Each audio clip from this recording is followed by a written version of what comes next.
Imagine this. You are on a floating city in the middle of the ocean. Music is playing. People are holding drinks. The sky is perfectly blue.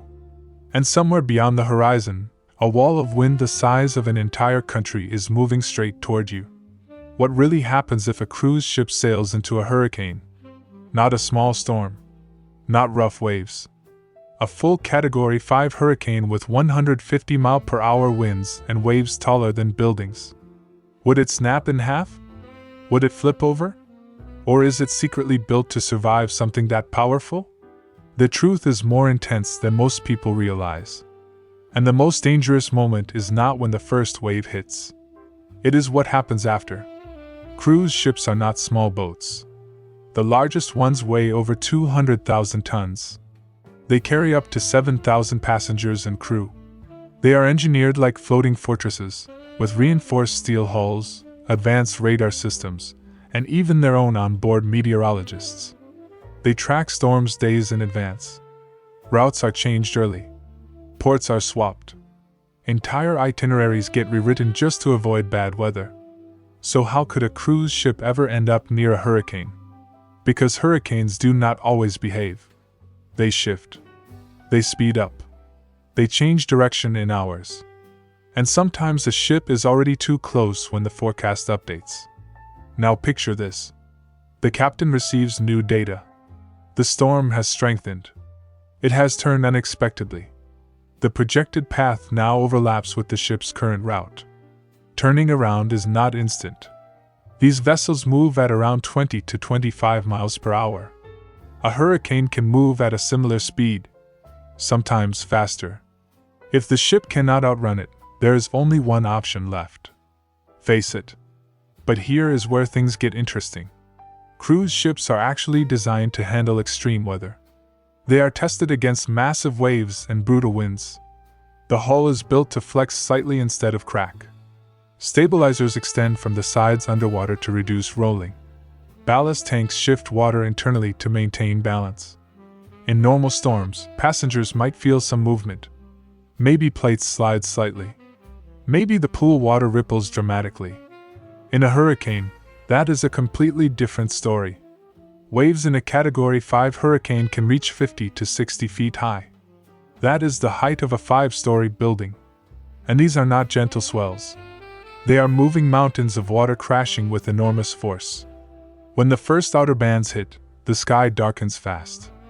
Wind speed increases. The ocean begins to change shape. The smooth surface turns chaotic, like it is boiling.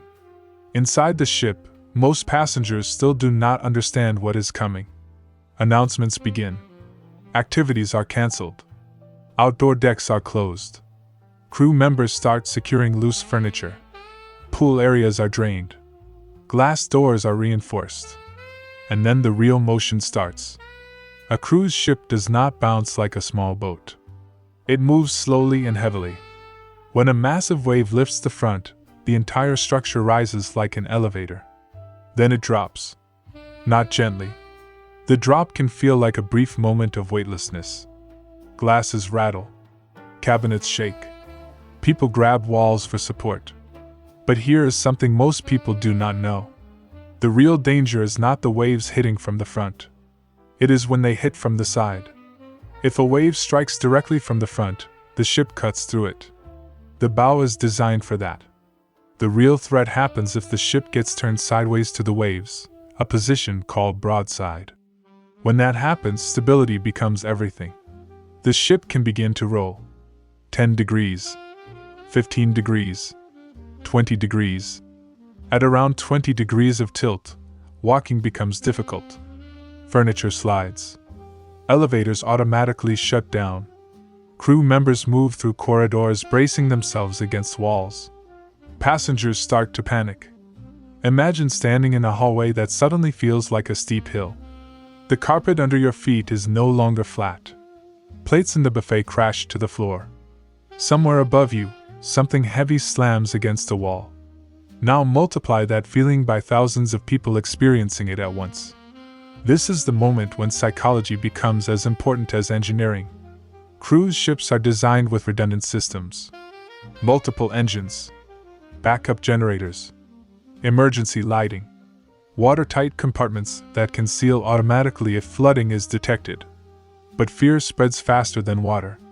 If communication fails, rumors start instantly. Someone says the ship is tipping over. Someone else says engines have failed. Social media posts begin before official announcements can even finish. The captain knows this. That is why during extreme weather, information becomes constant. Updates every few minutes. Clear instructions. Reassurance mixed with authority. Because if passengers believe something catastrophic is happening, chaos can erupt even if the ship is still structurally safe. Now here is where things escalate. Wind pressure in a Category 5 hurricane is immense. At 150 miles per hour, wind does not just push. It slams. It exerts thousands of tons of force across the side of the ship. The higher decks act almost like a sail. That massive superstructure above the water catches wind. This increases the risk of rolling further. Underwater stabilizers fight to counteract that motion. The captain angles the ship carefully, trying to keep the bow facing into the waves as much as possible. But what if propulsion weakens? What if engines lose power at the worst possible moment? Without forward motion, the ship loses steering control. Without proper angle, waves can strike from the side more frequently. And this is where the scenario shifts from dramatic to dangerous. Because a powerless cruise ship in hurricane-force winds cannot simply hold position. It drifts. And drifting means losing control of orientation. There have been real moments in maritime history when ships lost propulsion in severe storms. Not all of them ended in disaster. But every single one became a race against time. On a modern cruise ship, power systems are layered. Primary engines generate propulsion. Separate generators handle electricity for lights, kitchens, and air systems. Backup systems are stored in protected areas deep inside the hull. Even so, extreme motion can damage fuel lines. Saltwater spray can infiltrate vulnerable components. Debris can strike exposed sections. If generators fail, lights flicker. If emergency power kicks in, corridors glow dim red instead of bright white. Air conditioning stops. Elevators freeze between floors. That is when the atmosphere inside changes completely. The luxury hotel feeling disappears. The ship feels mechanical, vulnerable, alive in a way that reminds everyone they are in the middle of an ocean, not a city. And we are just getting to the part most people never think about. Because the biggest threat is not the dramatic wave. It is the chain reaction. When a cruise ship enters the outer core of a hurricane, everything becomes a system under stress. The hull is under pressure. The stabilizers are working constantly. The engines are fighting wind resistance that feels almost solid. And inside, thousands of human beings are reacting emotionally. At around 30 degrees of roll, the experience changes from uncomfortable to frightening. Most modern cruise ships are designed to recover from angles far beyond that. Their center of gravity sits low, deep in the hull. Heavy machinery and ballast tanks keep the weight concentrated beneath the waterline. This creates a self-righting effect. But that does not make the moment feel safe. At 30 degrees, chairs slide violently. Bottles shatter. Ceiling panels can crack loose. Water from pools and decorative fountains spills across decks. Even secured furniture strains against its anchors. Passengers are ordered to remain in cabins. Imagine being on deck 12. The window outside shows nothing but gray water and wind. The horizon tilts sharply. You hear the deep metallic groan of steel flexing under force. Steel is supposed to flex. That is part of the design. Ships are not rigid blocks. They bend slightly with waves to absorb energy. But hearing it is different from understanding it. A long, low creak runs through the walls. Something heavy thuds above. The lights flicker once. For a split second, your brain fills in the worst-case scenario. This is where preparation matters most. Crew members are trained for this exact situation. Emergency teams are assigned to specific decks. Medical staff stand by. Engineers monitor engine temperatures, fuel pressure, generator output, and structural stress readings in real time. In the control room, dozens of screens show data streaming nonstop. Wind speed, wave height, hull strain, stability margins. The captain does not just steer. He calculates. The goal is simple but relentless. Keep the bow angled into the waves. Maintain enough forward thrust to preserve steering control. Avoid broadside impact at all costs. But hurricanes are not uniform. Inside the storm are bands of rotating wind and rain. Gusts can spike dramatically above average speed. One sudden shift can push the ship off its ideal heading. And that is when the roll can spike unexpectedly. 40 degrees. That number is where even experienced sailors feel their heartbeat jump. Most cruise ships are engineered with a maximum safe roll angle well beyond typical storm conditions. Some can theoretically survive extreme tilts without capsizing. But survivable on paper and survivable in real life are not the same emotional experience. At 40 degrees, walking becomes almost impossible. You crawl. You cling. Loose objects become projectiles. Water runs across floors like a shallow river. Now imagine thousands of cabins experiencing that simultaneously. This is why interior design on cruise ships includes subtle safety features most people never notice. Heavy furniture is bolted down. Decorative panels are secured with reinforced mounts. Doors have stronger latching systems than hotel rooms on land. Even so, chaos can still erupt. A single broken window on a high deck can allow hurricane-force wind to enter interior corridors. Pressure differences inside the ship can increase stress on doors and bulkheads.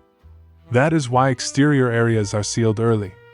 Long before the core of the storm arrives, outdoor decks are locked. Loose equipment is strapped down. Lifeboats are secured tightly in reinforced housings designed to withstand extreme lateral forces. But there is one scenario that changes everything. Loss of propulsion combined with heavy rolling. If the engines fail completely, the ship becomes partially at the mercy of wind and wave direction. Without thrust, the rudders lose effectiveness. Steering becomes limited. Now the vessel can drift sideways. And sideways is the worst possible orientation in massive waves. Here is why. When waves strike the bow, the ship rises and falls. The force is distributed along the strongest forward structure. When waves strike broadside, they apply torque across the entire width of the vessel.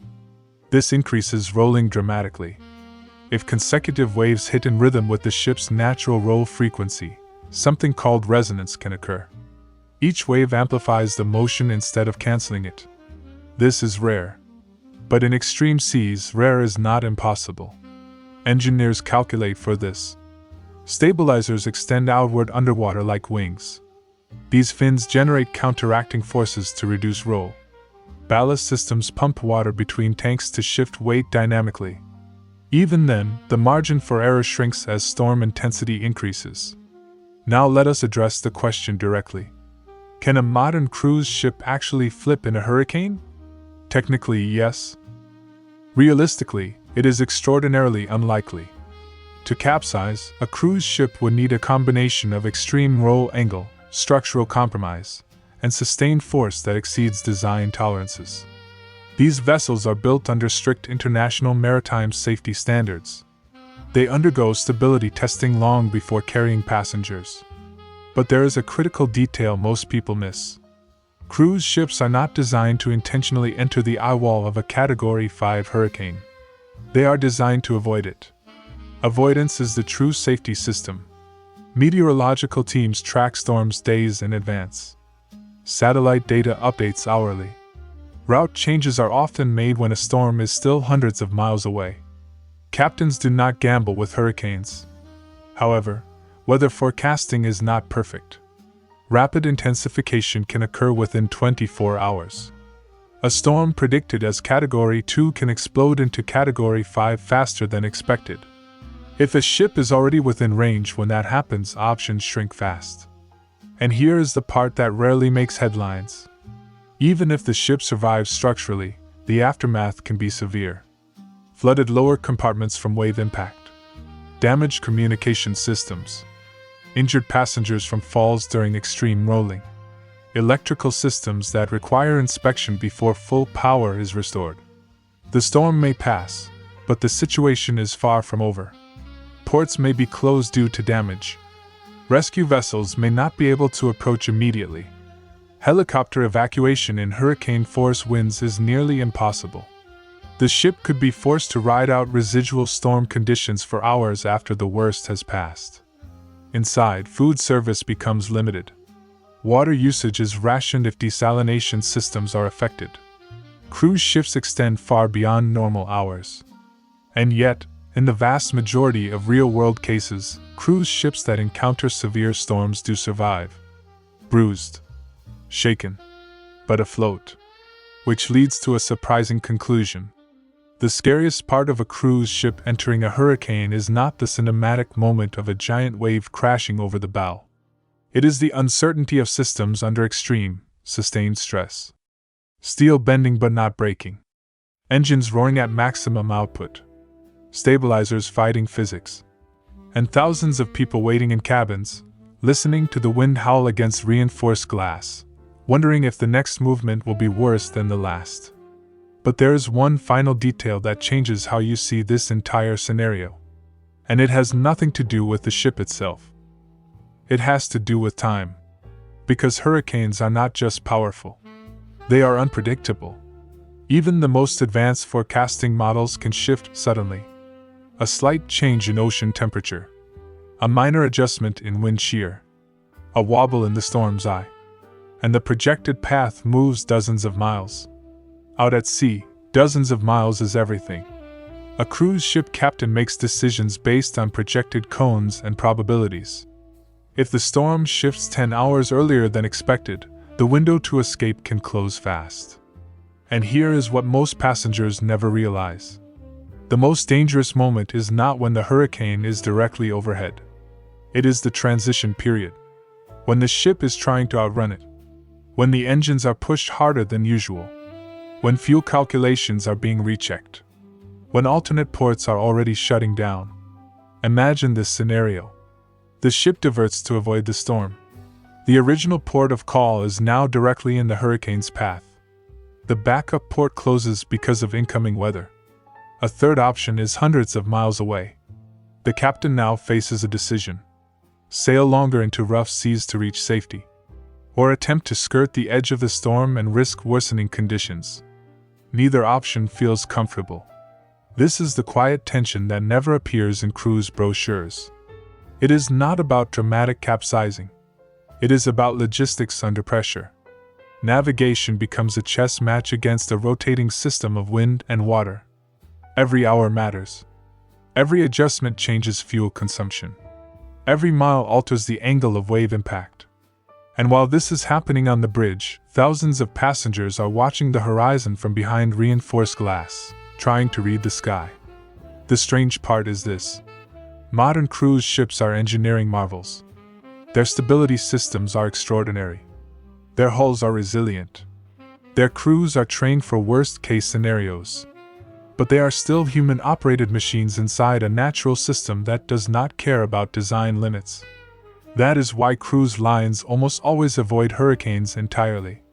They would rather cancel itineraries, disappoint passengers, and lose millions in revenue than test their ships against a Category 5 storm. Because survival is not the same as comfort. A cruise ship might endure hurricane-force winds and stay afloat. But inside, the experience would be unforgettable. The sound of wind screaming across metal. The deep vibration of engines straining at full power. The slow, unnatural tilt of floors that should never move. So the next time you step onto a cruise ship and feel how massive and stable it seems, remember this. It is built to survive more than you think. But it is also built to run from something even bigger. And if you ever find yourself on the ocean as the sky turns dark and the captain announces a course change due to unexpected weather, you will understand what is really happening behind the scenes. It is not panic. It is precision. It is calculation. It is a race against time. Because when a cruise ship meets a hurricane, the goal is never to fight it. The goal is to escape before the ocean reminds everyone who is truly in control.